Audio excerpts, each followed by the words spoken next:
Shalom. Selamat pagi Bapak, Ibu, Saudara yang terkasih. Puji Tuhan, terima kasih Tuhan Yesus kalau pagi ini kita masih diberi kesempatan untuk beribadah. Sebelum ibadah, saya akan menyampaikan beberapa pengumuman jadwal ibadah dalam 1 minggu ke depan. Pertama, persekutuan doa hari Selasa, tanggal 5 April, pukul 6 sore via Google Meet dengan tema Jebakan Menyenangkan Manusia. Link akan dibagikan melalui WhatsApp grup komisi. Kedua, hari Jumat tanggal 8 April, ibadah komisi dewasa libur. Hari Jumat ini ada persekutuan doa syafaat komisi anak pukul 7 malam via WhatsApp grup Immanuel Kids. Mari Bapak Ibu, kita dukung anak-anak kita untuk ambil bagian dalam doa syafaat Immanuel Kids. Ketiga, ibadah pemuda remaja hari Sabtu tanggal 9 April, pukul 5 sore via Google Meet dengan tema Berjalan Bersama Tuhan Melalui Rasa Sakit dan Penderitaan. Link akan dibagikan melalui WhatsApp grup Komisi Pemuda Remaja. Mari pemuda remaja, kita semangat dan kita mau ambil bagian dalam ibadah pemuda remaja. Keempat, Minggu 10 April, pukul 9 pagi, ibadah anak dengan tema Bahaya Dosa via YouTube dan Google Meet. Link akan dibagikan melalui WhatsApp grup Immanuel Kids. Mari Bapak Ibu, kita dorong anak-anak kita untuk setia ibadah, untuk selalu mencari Tuhan, mendahulukan Tuhan. Mari anak-anak kita dorong untuk semangat, untuk beribadah dalam komisi anak. Puji Tuhan, minggu depan Bapak Ibu Saudara, kita sudah memasuki Minggu Palma. Ibadah dilaksanakan secara omset pukul 7 kurang 10 menit dengan tema Apakah Anda Penyembah Sejati? Bapak Ibu, sehubungan minggu depan adalah ibadah secara omset. Bapak Ibu Saudara diharapkan hadir maksimal 15 menit sebelum ibadah dimulai dan memperhatikan protokol kesehatan untuk saling menjaga kesehatan bersama. Bagi jemaat yang tidak bisa hadir di gereja, dapat mengikuti ibadah tersebut melalui YouTube Gereja Pantai Kosa Immanuel. Link akan dibagikan melalui WhatsApp grup-grup komisi setelah ibadah selesai. Bapak Ibu Saudara yang terkasih, dihimbau untuk memperhatikan pengumuman yang ada atau juga dapat membacanya melalui WhatsApp gereja yang telah dibagikan.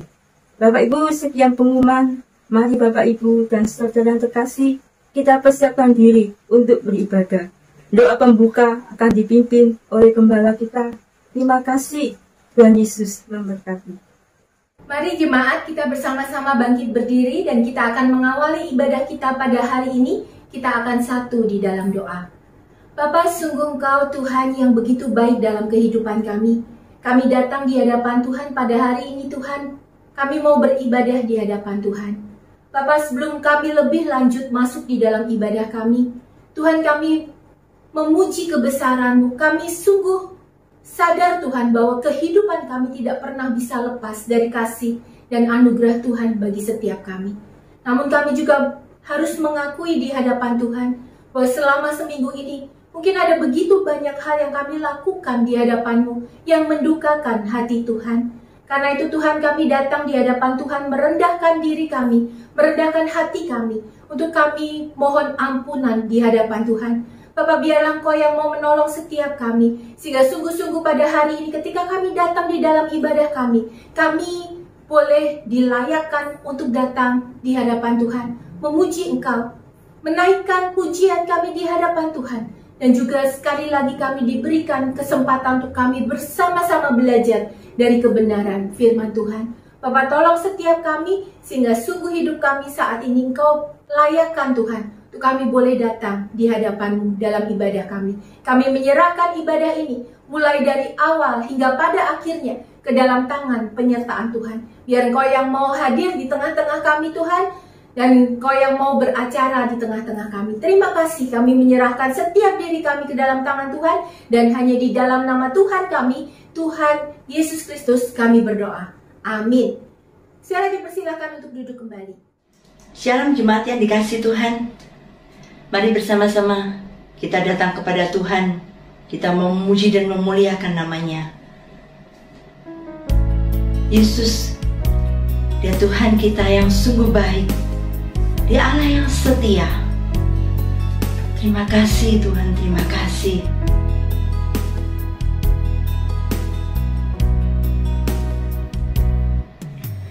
Yesus, Kau sungguh baik. Yesus, nama-Mu indah. Yesus, ku cinta Kau selalu, ku tinggikan, ku agungkan selamanya. Yesus, Kau sungguh baik. Yesus, nama-Mu indah. Yesus, ku cinta Kau selalu, ku tinggikan, ku agungkan selamanya.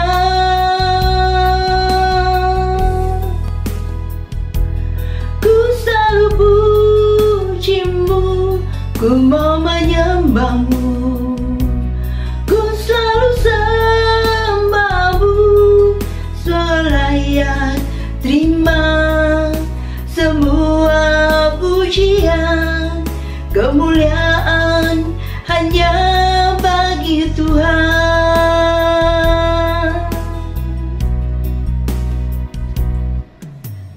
Yesus, Kau sungguh baik. Yesus, nama-Mu indah. Yesus, ku cinta Kau selalu, ku tinggikan, ku agungkan selamanya. Ku mau memuji-Mu, ku selalu puji-Mu, ku mau menyembah-Mu, ku selalu sembah-Mu. Kau yang layak terima semua pujian, kemuliaan hanya bagi Tuhan. Ku mau memuji-Mu, ku selalu puji-Mu, ku mau menyembah-Mu, ku selalu sembah-Mu. Kau yang layak terima semua pujian, kemuliaan hanya bagi Tuhan. Kau yang layak terima semua pujian, kemuliaan hanya bagi Tuhan. Kau yang layak terima semua pujian, kemuliaan hanya bagi Tuhan. Haleluya Yesus, haleluya. Kau sungguh baik Tuhan, Kau Allah kami yang baik. Terima kasih Yesus, terima kasih. Haleluya, haleluya. Hanya Kau yang layak terima pujian, hanya Kau yang layak untuk diagungkan Tuhan. Haleluya, haleluya. Terima kasih, terima kasih. Kemuliaan dan hormat hanya bagi-Mu. Haleluya, haleluya, haleluya, haleluya. Haleluya Yesus. Kau yang terima pujian, sebab Kau layak terima pujian, sebab Kau layak. Ku agungkan Raja di atas segala raja, katakan sebab kau layak. Terima pujian sebab kau layak. Terima pujian sebab kau layak.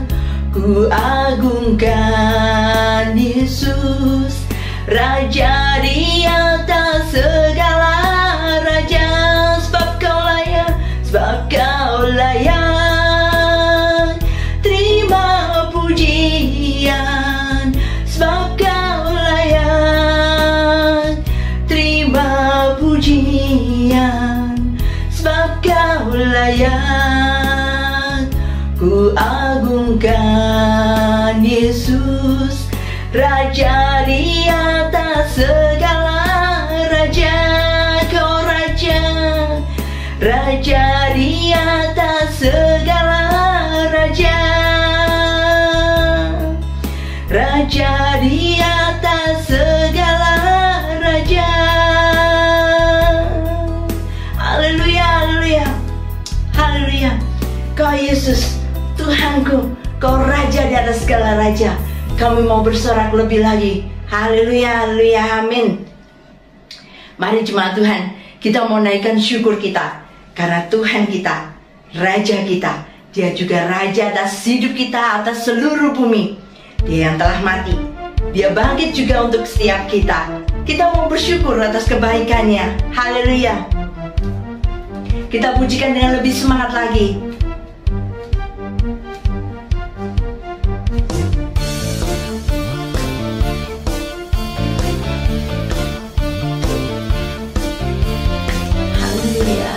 Haleluya.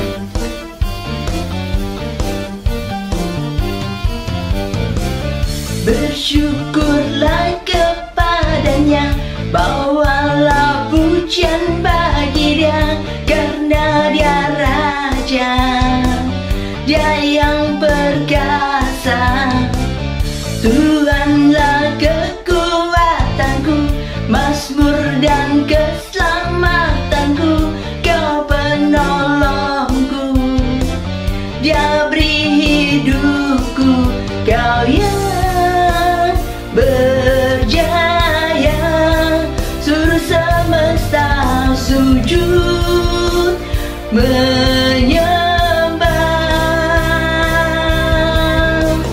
Agunglah kebangkitanmu, mujizat telah terjadi. Junjung kasih anugerahmu, kekal teguh dan mulia. Masyurlah perbuatanmu, Kau penyelamat hidupku. Kasih-Mu tiada tara, bertata Kau Tuhan Rajaku. Haleluya. Bersama-sama kita mau bersyukur kepadanya. Bersyukurlah kepadanya, bawalah pujian bagi Dia, karena Dia Raja, Dia yang perkasa. Tuhanlah kekuatanku, mazmur dan keselamatanku, Dia penolongku, Dia beri hidupku, Kau yang berjaya. Suruh semesta sujud menyembah. Agunglah kebangkitanmu, mujizat telah terjadi. Junjung kasih anugerahmu, kekal teguh dan mulia. Masyurlah perbuatanmu, Kau penyelamat hidupku. Kasih-Mu tiada tara, bertata Kau Tuhan Rajaku. Haleluya.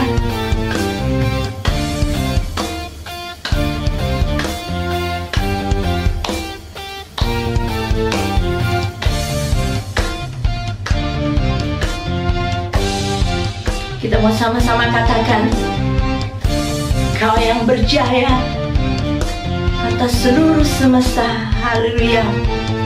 Kau yang berjaya, seluruh semesta sujud menyembah. Agunglah kebangkitanmu, mujizat telah terjadi. Junjung kasih anugerahmu, kekal teguh dan mulia. Masyurlah perbuatanmu, Kau penyelamat hidupku. Kasih-Mu tiada tara, bertata Kau Tuhan Rajaku.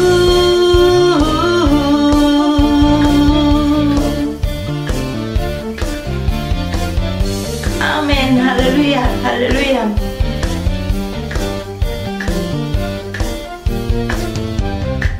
Haleluya. Dia sungguh Tuhan kita, Dia Raja atas hidup kita. Dia Allah yang perkasa, segala kuasa ada di tangannya. Kuasanya dulu, sekarang, dan sampai selama-lamanya tak pernah berubah. Amin, haleluya.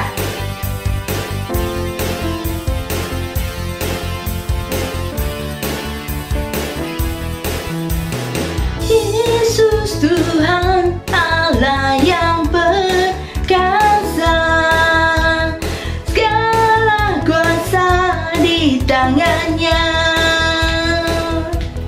Dia Tuhan segala Tuhan, Dia Raja segala Raja. Kuasanya tetap sama. Yesus Tuhan Allah yang perkasa, segala kuasa di tangannya. Dia Tuhan segala Tuhan, Dia Raja segala Raja. Kuasanya tetap sama. Puji Kau Tuhan dengan kekuatanku, kuasa-Mu nyata dalam hidup ini. Ku sembah Kau Tuhan, baik siang dan malam. Ajaiblah Kau Yesus. Yesus Tuhan Allah yang perkasa, segala kuasa di tangannya. Dia Tuhan segala Tuhan, Dia Raja segala Raja. Kuasanya tetap sama. Ku puji Kau Tuhan dengan kekuatanku, kuasa-Mu nyata dalam hidup ini. Ku sembah Kau Tuhan, baik siang dan malam. Ajaiblah Kau Yesus. Ku puji Kau Tuhan dengan kekuatanku, kuasa-Mu nyata dalam hidup ini. Ku sembah Kau Tuhan, baik siang dan malam. Ajaiblah Kau Yesus. Ajaiblah Kau Yesus. Ajaiblah Kau Yesus.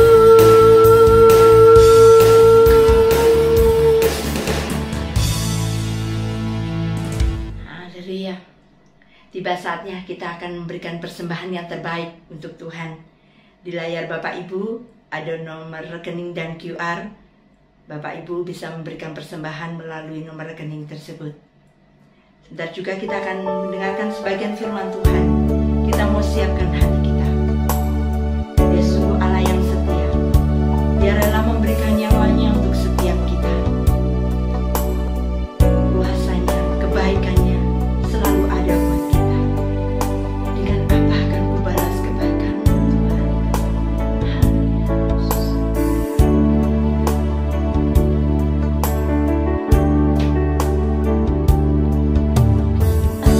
Allah yang setia,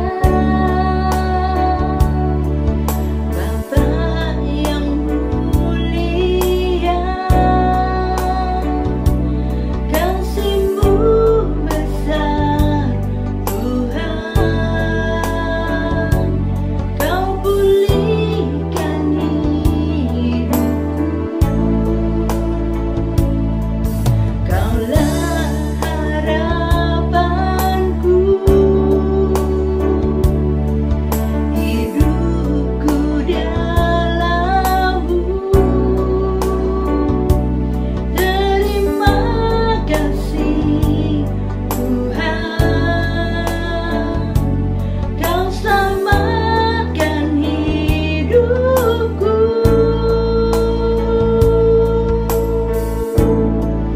Dengan apa kan ku balas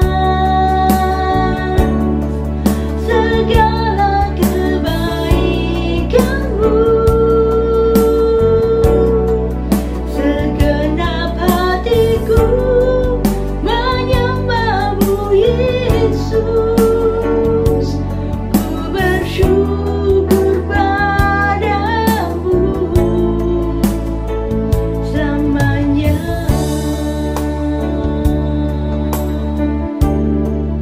Mari jemaat kita sama-sama pujikan pujian.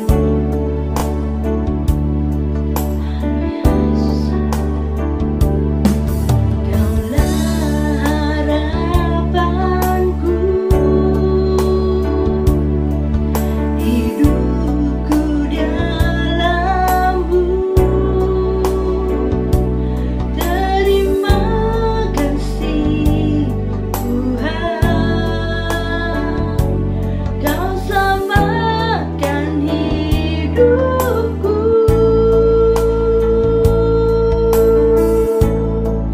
Dengan apa kan ku balas segala kebaikan-Mu?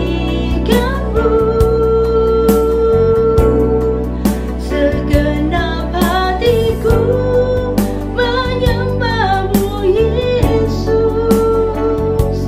Ku bersyukur padamu. Dengan apa kan ku balas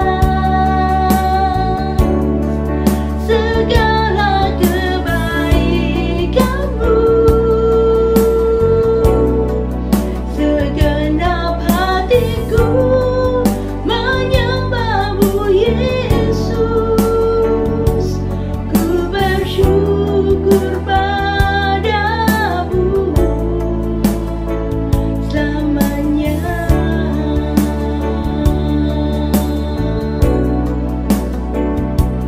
Ku bersyukur padamu selamanya.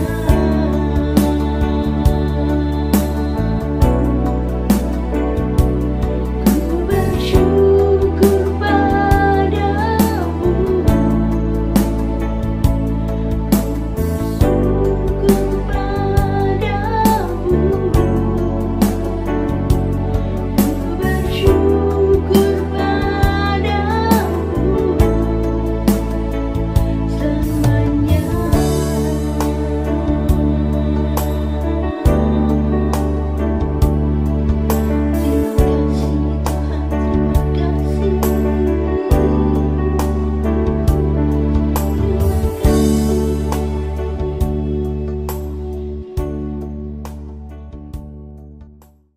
Mari kita masuk di dalam doa. Bapa, sekali lagi kami datang di hadapan Tuhan. Kami sudah menaikkan pujian kami di hadapan-Mu, Tuhan. Biarlah sungguh Engkau melihat setiap pujian yang kami naikkan, sungguh keluar dari hati kami, hati yang menyadari benar kasih Tuhan dalam kehidupan kami, sehingga sungguh Engkau senang Tuhan mendengar puji-pujian kami. Hari ini kami datang sekali lagi merendahkan hati kami. Kami mau sekali lagi Engkau mengoreksi kehidupan kami melalui firman Tuhan yang bersama mau kami baca dan renungkan. Tuhan tolong setiap kami, sehingga sungguh-sungguh kami boleh menyadari apa yang bisa kami berikan sebagai persembahan kami yang terbaik untuk Engkau. Ketika kami mengingat apa yang Tuhan sudah kerjakan di dalam kehidupan kami. Terima kasih Tuhan, biar Engkau Roh Kudus menaungi kami, mengajar kami, memberikan pengertian kepada kami, sehingga sungguh pada hari ini Tuhan, kami boleh didapati oleh Tuhan, menjadi anak-anak-Mu yang mengasihi dan mencintai firman Tuhan, dan sungguh-sungguh kami menjadi pelaku-pelaku kebenaran firman Tuhan. Kami menyerahkan waktu ini, kami bersama mau membaca dan merenungkan firman-Mu. Tuhan tolong setiap kami, di dalam nama Tuhan kami, Tuhan Yesus Kristus kami berdoa. Amin. Bapak Ibu Saudara, hari ini kita akan membaca dan merenungkan satu bagian firman Tuhan yang terdapat di dalam Injil Yohanes. Kita mau membaca Injil Yohanes pasalnya yang ke-12. Kita membaca ayatnya yang pertama sampai ayat yang ke-8. Yohanes pasal yang ke-12, ayat yang pertama sampai ayat yang ke-8. Yohanes pasal yang ke-12, ayat yang pertama sampai ke-8. Kalau Bapak Ibu Saudara sudah menemukannya, boleh membaca di dalam Alkitab masing-masing. Saya akan membacakan bagi kita sekalian. Demikianlah firman Tuhan. 6 hari sebelum Paskah, Yesus datang ke Betania, tempat tinggal Lazarus yang dibangkitkan Yesus dari antara orang mati. Di situ diadakan perjamuan untuk dia dan Marta melayani. Sedang salah seorang yang turut makan dengan Yesus adalah Lazarus. Maka Maria mengambil setengah kati minyak narwastu murni yang mahal harganya, lalu meminyaki kaki Yesus dan menyekanya dengan rambutnya. Dan bau minyak semerbak di seluruh rumah itu. Tetapi Yudas Iskariot, seorang dari murid-murid Yesus yang akan segera menyerahkan dia, berkata, "Mengapa minyak narwastu ini tidak dijual 300 dinar dan uangnya diberikan kepada orang-orang miskin?" Hal itu dikatakannya bukan karena ia memperhatikan nasib orang-orang miskin, melainkan karena ia adalah seorang pencuri. Dia sering mengambil uang yang disimpan dalam kas yang dipegangnya. Maka kata Yesus, "Biarkanlah dia melakukan hal ini mengingat hari penguburanku. Karena orang-orang miskin selalu ada pada kamu, tetapi aku tidak akan selalu ada pada kamu." Sedemikian jauh pembacaan firman Tuhan. Yang berbahagia ialah kita yang bukan hanya sekedar membaca dan merenungkan firman, tetapi juga yang mau melakukannya dalam kehidupannya. Amin.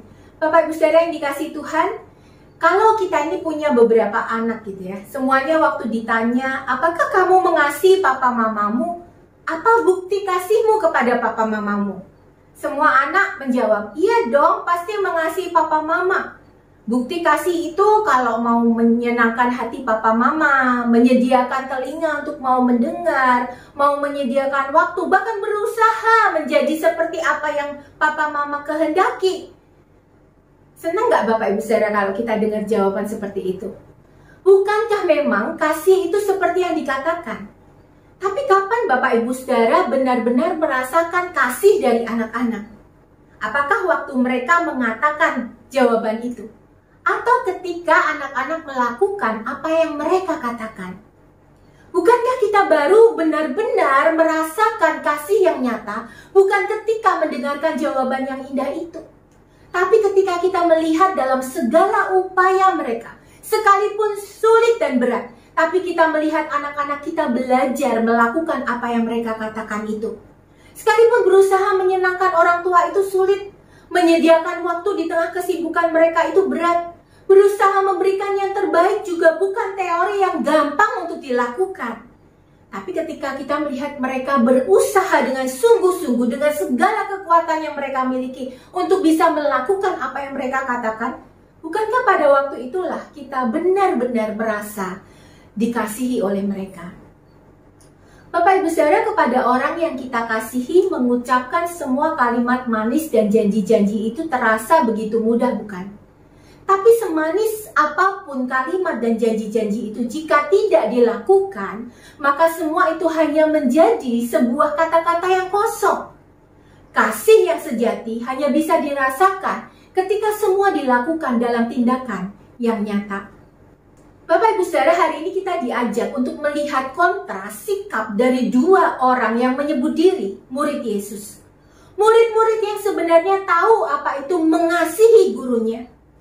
Setelah mengikuti Yesus melayani beberapa tahun, bagi mereka tentu tidak sulit menguraikan, menjawab apa yang seharusnya mereka lakukan sebagai tanda mereka mengasihi Yesus, bukan? Yesus sudah banyak memberikan ajarannya, bahkan mengenai apa yang harus Yesus hadapi sebagai Mesias yang dijanjikan itu. Kejadian yang kita baca sebenarnya adalah satu peristiwa yang terjadi mendekati akhir hidup Yesus. Dari catatan Injil Yohanes kita mendapatkan informasi kalau Yesus melakukan perjalanan ke Yerusalem 6 hari sebelum Paskah. Tapi Bapak Ibu Saudara, kalau mau dirunut, kita akan melihat mulai dari pasal yang ke-11 Bapak Ibu Saudara, setelah peristiwa Lazarus dibangkitkan dari kematian. Apa yang terjadi Bapak Ibu Saudara? Di situ ada sebuah persepakatan yang dilakukan imam-imam kepala dan orang Farisi untuk kemudian menangkap dan membunuh Yesus karena mujizat yang dia lakukan dianggap meresahkan dan membuat banyak orang percaya kepadanya. Imam besar Kayafas bahkan kemudian berkata, adalah lebih berguna jika satu orang mati untuk bangsa kita daripada seluruh bangsa kita binasa. Dan kita lihat di ayat yang ke-53 di pasal 11. Dikatakan demikian, mulai dari hari itu mereka sepakat untuk membunuh dia. Bapak Ibu Saudara, yang terjadi setelah itu, catatan di ayat 54, kita melihat bahwa Yesus sempat minggir di sebuah kota yang bernama Efraim bersama dengan murid-muridnya. Dan menjelang Paskah di ayat 56-57 kita bisa melihat bahwa mereka sebenarnya menantikan kehadiran Yesus dalam festival Paskah itu. Dan mereka berusaha untuk menangkap Yesus. Maka kalau kita membaca tadi di pasal 12 ayat 1, ketika dicatat Yesus datang ke Betania, Bapak Ibu Saudara, kita bisa lihat peta ini ya. Betania adalah sebuah kota yang sangat dekat dengan Yerusalem, yang memang pada waktu itu ditentukan sebagai kota yang bisa ditinggali pendatang yang mau merayakan hari raya agama di Yerusalem. Karena budaya mereka, semua orang dari berbagai daerah, bahkan mereka yang sudah tinggal di negara lain, akan pulang pada hari-hari besar keagamaan mereka. Maka kota Yerusalem akan penuh sesak. Dan kota perbatasan seperti Betania juga akan dipadati oleh orang yang mencari tempat penginapan. Dan Yesus beserta rombongan datang ke kota itu. Bukan karena Yesus tidak tahu bahaya yang mengintainya, tapi karena Yesus tahu waktunya sudah tiba untuk dia melakukan karyanya bagi manusia. Para murid yang selama ini mendengarkan ajaran Yesus seharusnya juga sadar apa yang sedang dialami oleh gurunya itu, bukan? Bukankah seharusnya mereka berjaga-jaga? Bahkan seharusnya mereka berpikir bahwa inilah waktu-waktu terakhir untuk bisa menyenangkan hati sang guru. Di Betania, Yesus kemudian tinggal dan singgah di rumah murid-murid yang dekat dengan dia, yaitu di rumah Lazarus, saudara dari Maria dan Marta. Dan hari itu kita lihat mereka mengadakan perjamuan untuk menyambut Yesus. Semua melakukan apa yang bisa mereka lakukan untuk menyambut Yesus. Marta sibuk melayani, Lazarus dan murid-murid lain makan bersama dengan Yesus. Tetapi Maria, dia memilih untuk memperhatikan apa yang Yesus katakan. Kemudian Maria melakukan sesuatu yang tidak pernah dibayangkan oleh orang-orang yang hadir di sana. Dia mengambil setengah kati minyak narwastu yang murni. Minyak ini adalah minyak wangi murni yang berasal dari perasan semacam biji-bijian. Atau kalau orang Indonesia kenal dengan yang namanya bibit parfum seperti itu ya. Sehingga harganya sangat mahal. Bapak Ibu Saudara, informasi ini kita bisa dapatkan dari komentar Yudas, bahwa minyak itu bisa dijual seharga 300 dinar. Kalau 1 dinar adalah upah pekerja sehari, maka 300 dinar berarti upah seorang bekerja selama 300 hari atau 10 bulan atau hampir 1 tahun. Biasanya Bapak Ibu Saudara, seorang wanita menabung untuk membeli minyak ini dan mempersiapkan untuk hari pernikahannya. Namun pada peristiwa ini kita melihat bahwa Maria justru menuangkan minyak berharga itu di kakinya Yesus. Maria tentu sadar Bapak Ibu Saudara, dia sadar benar kasih Yesus yang sudah diberikannya kepada keluarganya. Lazarus saudaranya dibangkitkan dari kematian. Bukankah tidak ada harga yang terlalu mahal untuk nyawa orang yang kita kasihi? Namun bukan hanya karena dorongan itu Bapak Ibu Saudara. Ada satu dorongan kasih yang meluap dari Maria. Yang pasti di dalam kesederhanaannya dia memahami siapa Yesus dan apa yang menjadi karyanya bagi manusia. Karena itu Maria merasa dia harus melakukan sesuatu untuk menghormati dan menyatakan kasihnya kepada Yesus. Bapak Ibu Saudara, ketika seseorang memahami dengan benar apa yang Yesus sudah kerjakan dan korbankan buat dirinya, maka bukankah sangat tidak tahu berterima kasih? Kalau masih ada hal-hal yang kita pandang terlalu berharga untuk kita berikan kepada Yesus, atau kita merasa terlalu hina untuk melakukan sesuatu bagi Yesus. Maria bukan hanya menuangkan minyak yang berharga itu di kaki Yesus, tapi kemudian dia menguraikan rambutnya dan memakainya untuk menyeka kaki Yesus. Menguraikan rambut dan menunjukkannya di hadapan orang banyak dalam budaya pada waktu itu adalah sebuah kehinaan. Seorang wanita baik-baik tidak akan menguraikan rambutnya di muka umum.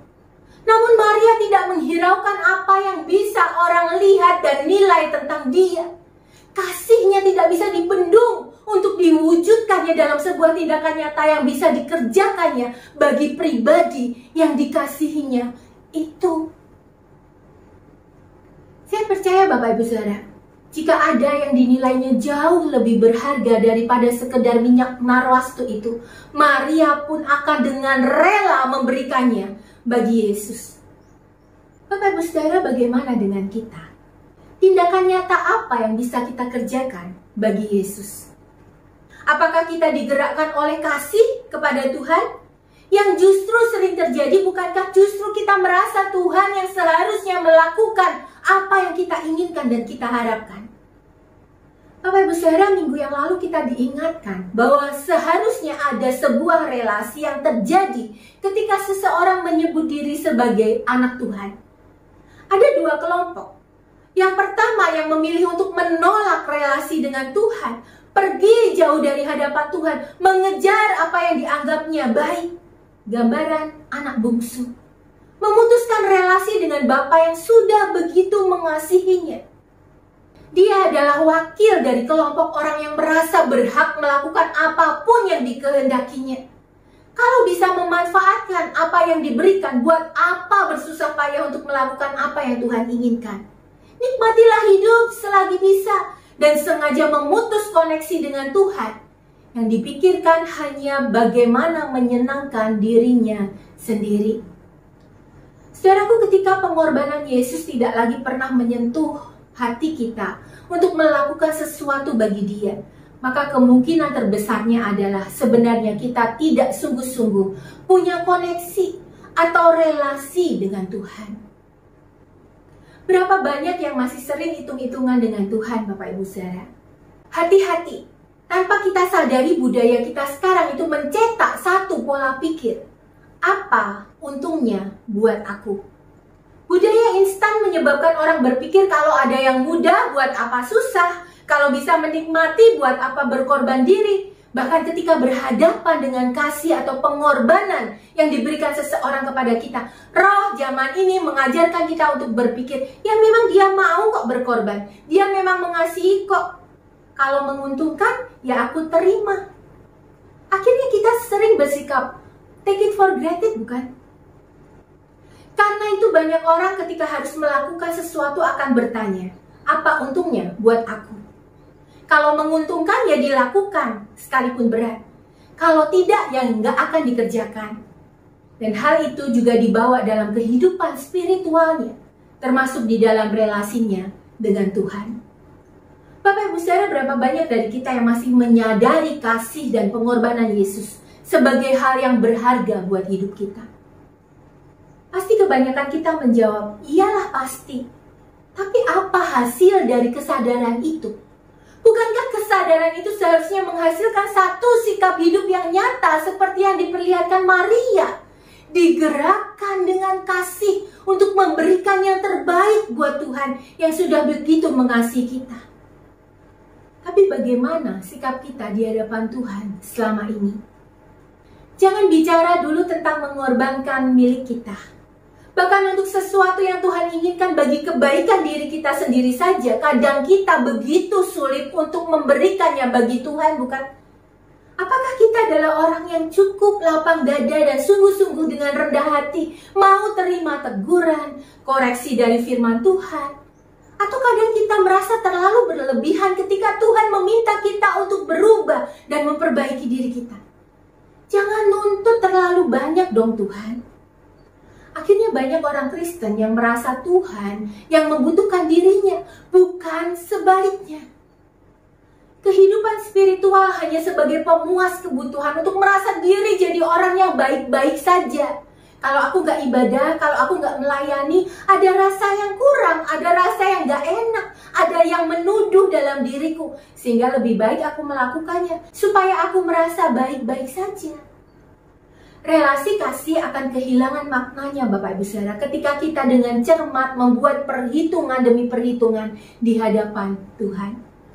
Kasih yang sesungguhnya justru ketika kita sudah memberikan semua yang kita bisa, tapi kita tetap merasa kurang untuk memberi lebih banyak lagi bagi Dia.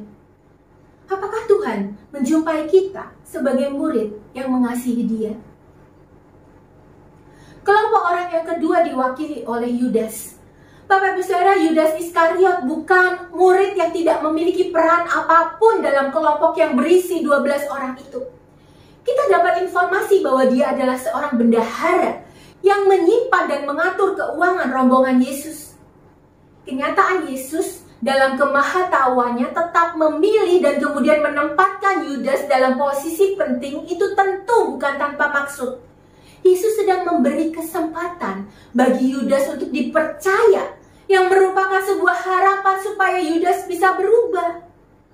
Di antara murid-murid Yesus, mungkin memang hanya Yudas yang memiliki kemampuan dalam bidang tersebut. Namun ini sekaligus bisa menjadi sebuah godaan terbesar karena karakternya tidak pernah dia izinkan untuk ditegur dan diubahkan oleh Yesus. Sebagai satu dari 12 murid, tentu Yudas punya kedekatan. Bahkan seharusnya relasi dengan gurunya jauh lebih baik dibandingkan dengan Maria, Marta, atau Lazarus yang tidak terus bersama-sama dengan Yesus. Tapi seperti gambaran si sulung yang kita renungkan minggu yang lalu, ternyata kedekatan fisik tidak serta-merta menciptakan adanya relasi yang sesungguhnya.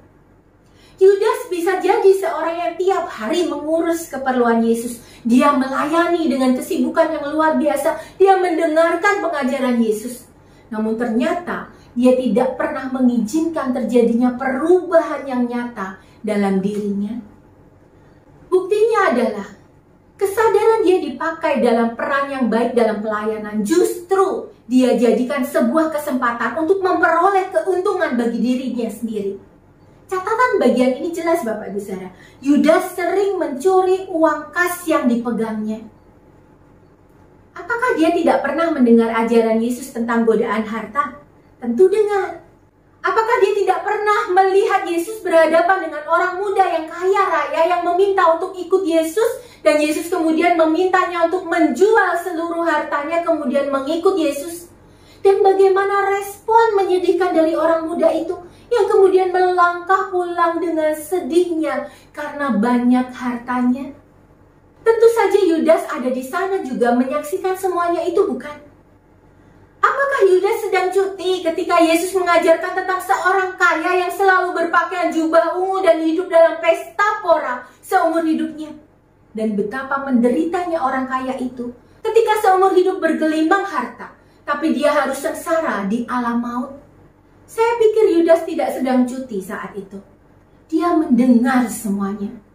Jadi yang jadi permasalahannya adalah bukan di lingkungan seperti apa dia tinggal, di lingkungan seperti apa dia hidup, tapi apakah dia sungguh-sungguh mengizinkan Yesus masuk di dalam kegelapan hatinya itu? Apakah dia dengan rela dikoreksi?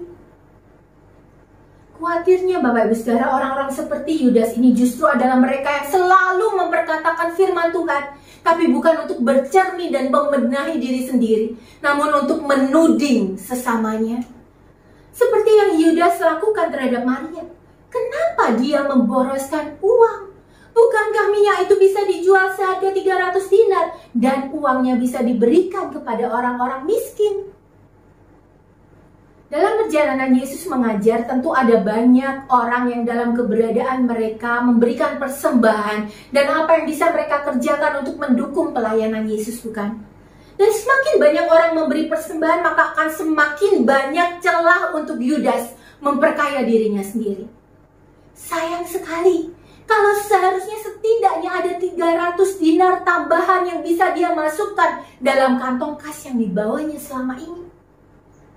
Orang-orang miskin hanya dipakai, Bapak Ibu Saudara, dicatut namanya untuk menyalahkan tindakan Maria. Mari kita coba bercermin dari Yudas ini. Apakah dia seorang yang terlihat garang, jelek, atau bahkan menakutkan? Saya lebih yakin Bapak Ibu Saudara kalau saya mau menggambarkan sosok Yudas. Dia adalah seorang yang penampilannya terlihat terpelajar dan mungkin juga omongannya cukup didengarkan. Dia tentu butuh karisma yang kuat untuk membuat sesamanya mau mempercayakan uang kepadanya, bukan? Betapa mengerikannya. Seorang yang menggunakan status bahkan kemudian mencatut kebenaran hanya untuk kepentingan dirinya sendiri. Dan yang jauh lebih mengerikan, karakter seperti ini biasanya harus menjumpai sebuah kata terlambat. Petrus yang meledak-ledak mungkin jadi orang yang kurang disukai. Bisa jadi Petrus adalah gambaran orang yang kalau bisa jangan didekati, jangan percayakan apapun kepada dia. Tapi ketika dia izinkan Tuhan memproses hidupnya, bukankah kita lihat justru gereja dibangun Tuhan di atas dasar kesaksian dan khotbah Petrus? Yudas yang sempat mengalami penyesalan harus menghadapi penyesalan dalam kekekalan karena dia tidak pernah mengizinkan Yesus masuk dan memperbaiki dirinya. Sebenarnya Yesus sudah memberikan kesempatan sangat luas untuk Yudas bertobat dan dia membenarkan tindakan Maria yang dikatakan memahami bahwa waktu kematiannya sudah dekat dan bahwa orang-orang miskin akan selalu ada kok di sekeliling kamu.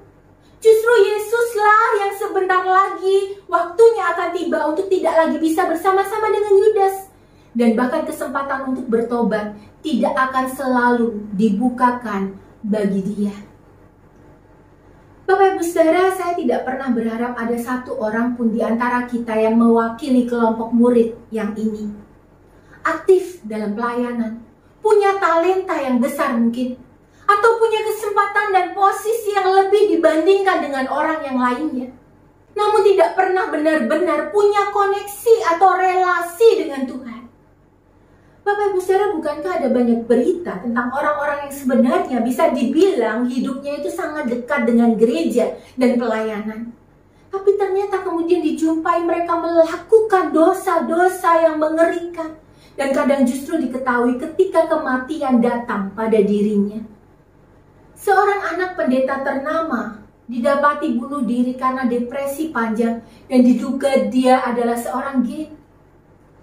Seorang yang melayani dengan sangat baik ternyata punya dosa seksual yang mengerikan. Satu pendeta besar yang akhirnya harus masuk penjara karena penggelapan uang. Siapa mereka? Bukankah mereka adalah orang-orang yang sangat dekat dengan dunia rohani? Bapak Ibu Saudara, minggu-minggu Prapaskah ini membawa kita merenungkan keberadaan kita di hadapan Tuhan.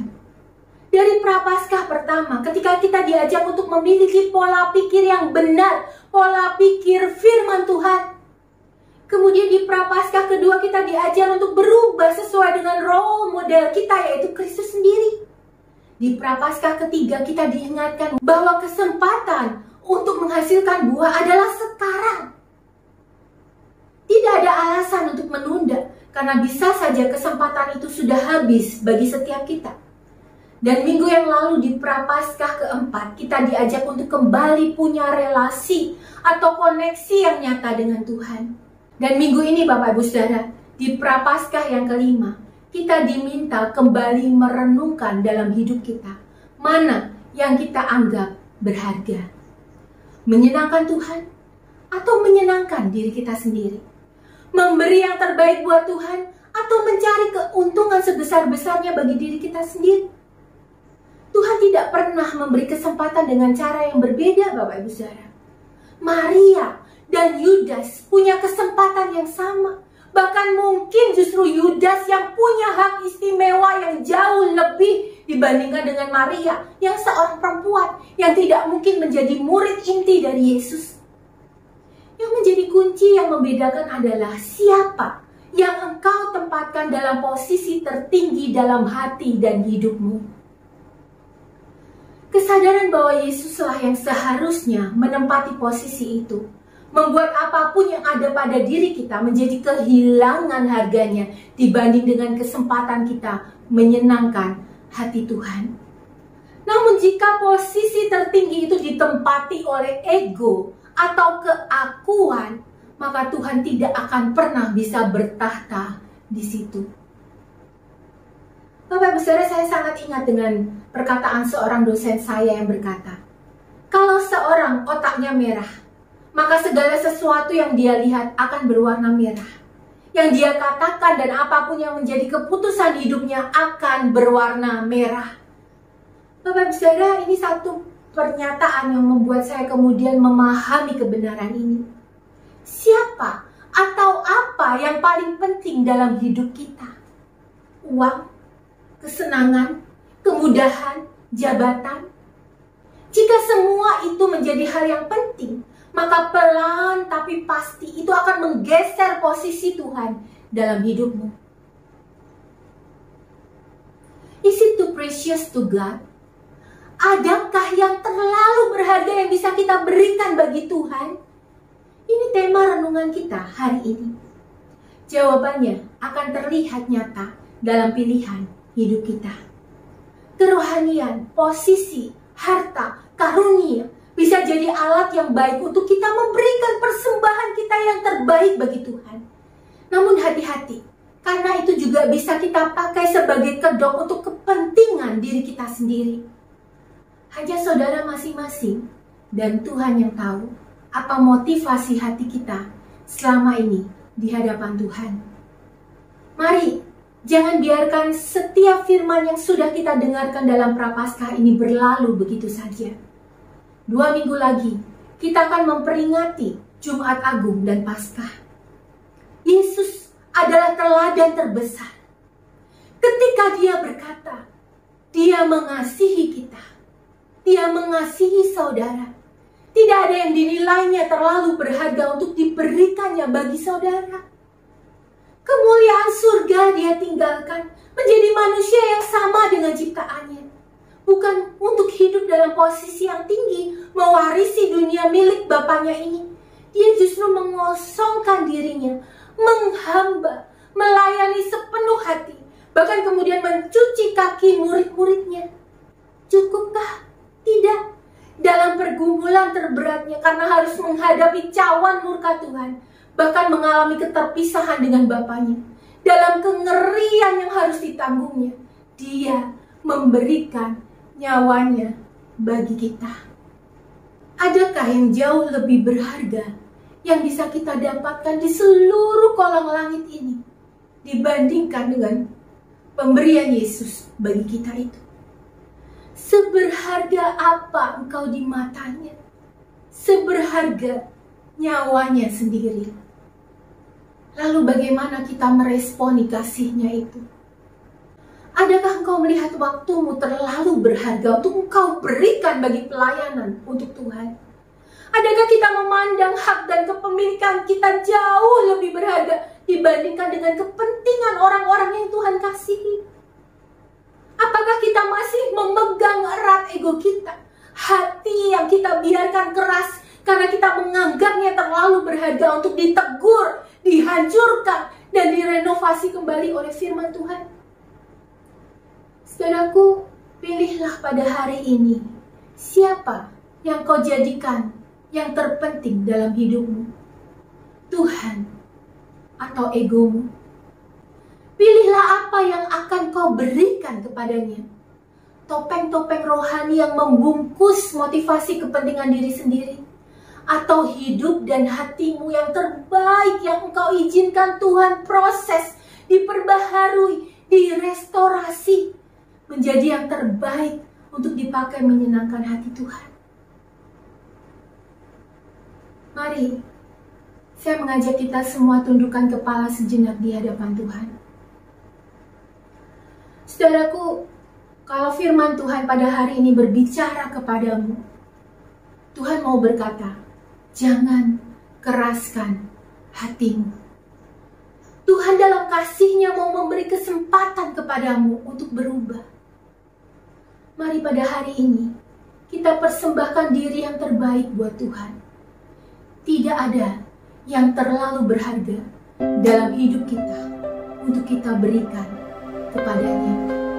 Mari saudaraku, ketika kita menyadari betapa perlunya hati ini untuk Tuhan pulihkan dan Tuhan kembali perbaharui, kita mau datang di hadapan Tuhan.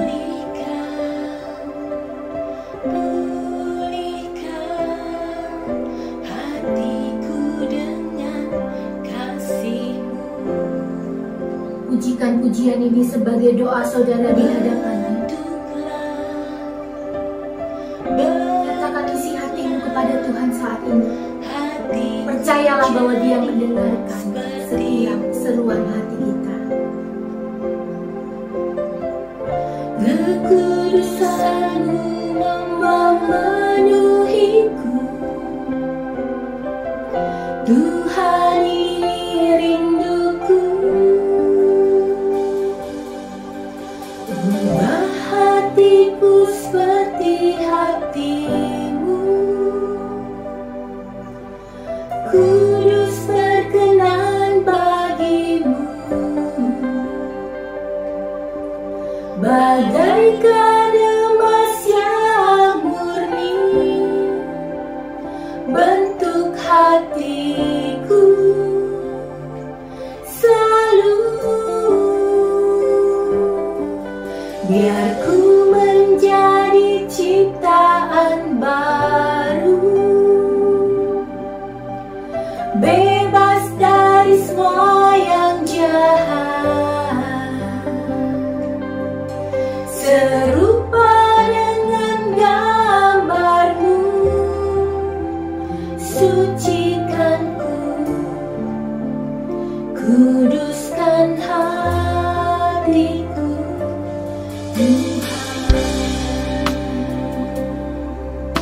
Katakan sekali lagi di hadapan-Nya, pulihkan kami Tuhan. Pulihkan, pulihkan hatiku dengan kasih-Mu. Minta Dia bentuk kita, bentuk aku Tuhan. Bentuklah,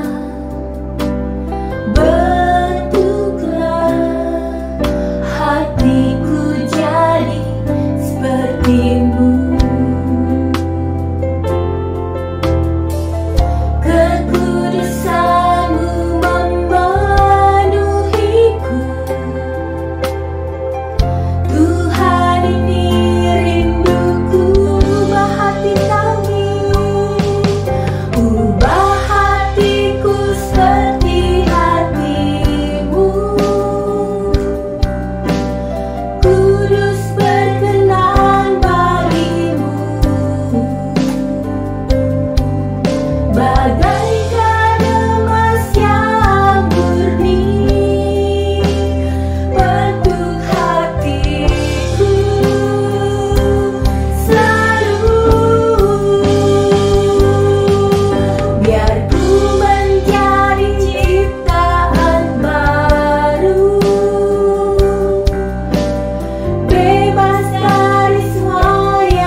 Kudus berkenan bagimu, bagaikan emas yang murni bentuk hatiku. Selalu ubah hatiku seperti hatimu. Kudus berkenan bagimu, bagaikan emas yang murni bentuk hatiku. Selalu biar ku menjadi ciptaan baru, bebas dari semua yang jahat, serupa dengan gambarmu. Sucikan ku, kuduskan hatiku, Tuhan.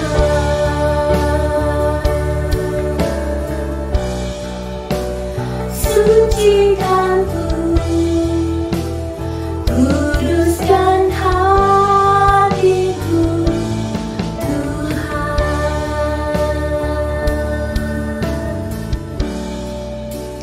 Sucikan ku, kuduskan hatiku, Tuhan.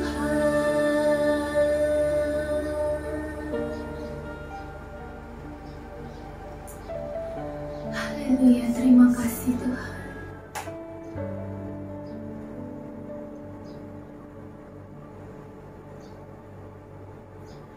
Pulihkan kami Tuhan, pulihkan kami, ubah hati kami Tuhan, sehingga kami boleh semakin serupa dengan Engkau. Tuhan, kami harus mengakui di hadapan Tuhan, kadang kami tidak menempatkan Engkau dalam posisi yang tertinggi dalam hidup kami. Kami lebih menempatkan ego kami, menempatkan kepentingan kami. Tuhan, ampuni kami Tuhan. Dan biarlah sungguh Engkau menjumpai kami, setiap hati yang pada hari ini beribadah di hadapan Tuhan. Kau melihat kami adalah orang-orang yang mau belajar menyerahkan hati kami sepenuhnya untuk Engkau proses, untuk Engkau pulihkan, untuk Engkau ubahkan Tuhan. Sehingga sungguh hati kami menjadi hati yang berkenan di hadapan Tuhan, sebagai bentuk persembahan yang terbaik untuk Engkau. Tuhan, kami mau belajar menyerahkan setiap diri kami yang terbaik, seluruh keberadaan kami, seluruh kehidupan kami. Kami mau belajar memberikannya bagi Engkau. Pakai kami Tuhan, untuk hormat dan kemuliaan bagi nama Tuhan. Tolong setiap kami Tuhan, dalam minggu-minggu Prapaskah ini, sungguh kami menyadari keberadaan diri kami di hadapan Tuhan. Engkau Tuhan yang sudah begitu baik dalam kehidupan kami. Bahkan kalau 2 minggu lagi kami memperingati satu peristiwa penting, ketika Engkau berkorban bagi setiap kami. Yesus, izinkan kami sekali lagi dipenuhi dengan kasih-Mu itu. Izinkan hati kami sekali lagi diliputi dengan kasih-Mu itu. Dan mampukan pikiran kami memahami betapa besar pengorbanan yang Tuhan sudah berikan buat setiap kami. Dan biarlah itu sekali lagi menggetarkan hati kami, untuk kami boleh belajar juga memberikan yang terbaik untuk Engkau. Terima kasih Tuhan untuk firman-Mu. Ajar kami untuk bisa menjadi pelaku kebenaran firman Tuhan. Terima kasih Bapa. Kami bersyukur buat hari ini Tuhan, ketika kami bersama-sama boleh ibadah onsite. Walaupun mungkin masih ada beberapa saudara-saudara kami yang masih harus beribadah online di rumah. Tuhan, kami bersyukur karena Engkau begitu baik buat setiap kami. Tuhan, jagai kami, tolong kami, sehingga sungguh-sungguh melalui apa yang Tuhan sudah kerjakan dalam kehidupan kami menjadi orang-orang yang tahu bagaimana harus berterima kasih di hadapan Tuhan. Tolong kami mempergunakan hidup kami sebaik-baiknya untuk Engkau. mempergunakan jam-jam ibadah yang Tuhan berikan kepada kami ini dengan baik, mempergunakan setiap fasilitas yang Tuhan sudah berikan melalui gereja ini juga dengan baik, dengan penuh syukur di hadapan Tuhan. Bapa, terima kasih. Kami menyerahkan setiap saudara-saudara kami yang saat ini masih bergumul dengan sakit penyakit, mereka yang masih ada dalam pergumulan, mungkin di tengah-tengah pekerjaan, di tengah-tengah keluarganya. Bapa, biarlah Engkau yang mau tolong tilik mereka Tuhan, dan sungguh-sungguh mampukan mereka jadi anak-anak Tuhan yang berpaut kepada Tuhan, yang hatinya melekat kepada Tuhan, sehingga di tengah segala pergumulan kehidupan yang Tuhan izinkan terjadi dalam kehidupan mereka, mereka boleh dijumpai sebagai orang-orang yang menang, karena Engkau yang bersama-sama dengan mereka. Terima kasih Bapa. Kami menyerahkan untuk bangsa dan negara kami ini juga ke dalam tangan Tuhan. Tuhan, Kau yang bimbing sertai setiap pemimpin yang Tuhan tempatkan dari pusat sampai ke daerah. Tuhan, Kau memberkati mereka semua. Tuhan, tolong supaya mereka sungguh menjadi kepanjangan tangan Tuhan untuk Tuhan pakai membawa kesejahteraan bagi masyarakat Indonesia. Terima kasih Bapa, terima kasih. Dan di penghujung dari ibadah ini Tuhan, kami juga mau menaikkan doa seperti yang Kau ajarkan kepada setiap kami. Bapa kami yang di surga, dikuduskanlah nama-Mu.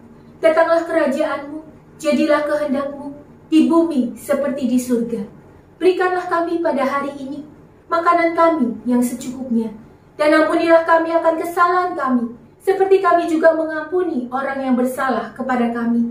Dan janganlah membawa kami ke dalam pencobaan, tetapi lepaskanlah kami daripada yang jahat.